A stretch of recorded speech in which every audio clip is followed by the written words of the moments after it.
You ask Tiger to solve. This deals with linear equations with one unknown.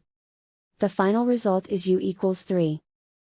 Let's solve it step by step. Simplify the expression. Expand the parentheses. Simplify the arithmetic. Group all constants on the right side of the equation. Subtract 9 from both sides. Simplify the arithmetic.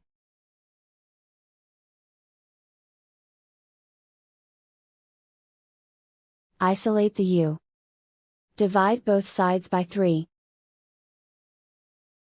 Simplify the fraction. Find the greatest common factor of the numerator and denominator. Factor out and cancel the greatest common factor. And so the final result is u=3.